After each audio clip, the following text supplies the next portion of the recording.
এই যে বিড়ালটা দেখতেছেন, বিড়ালের নাম হচ্ছে হংগুম। ইংলিশ হচ্ছে গোল্ডেন আর কি, ওর কালার এরকম তো, তাই আমার মালিকের নাম দিয়েছে গোল্ডেন। এটা আমার মালিকের পোষা বিড়াল আর কি। পোষা না, রাস্তায় থাকে, মালিকের কাছে গোস্ত খাবার লেগে আছে। তো আমাদের এই রেস্টুরেন্টের এই গেটটার সামনে আইসা ও প্রত্যেক দিন এরকম করে বসে থাকবো। পরে যখন না পর্যন্ত ওর গোস্ত দিমো ওইভাবে বসে থাকবো। আরও একটা বিড়াল আছে, ওইটার নাম হয়েছে অলিভ। হ্যাঁ, অলিভ। ওইটা আর কি একটু সবুজ সবুজ কালারের, তো নাম দিছে অলিভ। তো এটার জন্য এখন মালিক আসলে, মালিক তো আজকে নাই, সেজন্য আমার খাবার দিতে হইব।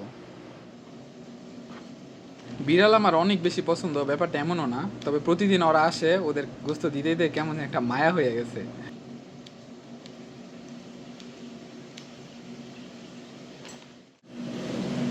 এই ওর জন্য গোস্ত কাটা হয়ে গেছে, এবার ওরে খাইতে দিমু। হঙ্গুমি বাস, লো বাবা, হঙ্গুমি লো বাবা, মুগো দি세요. 아이고 잘한다. 먹어봐.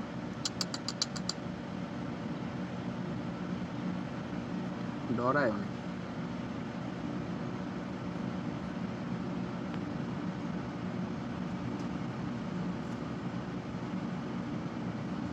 안녕.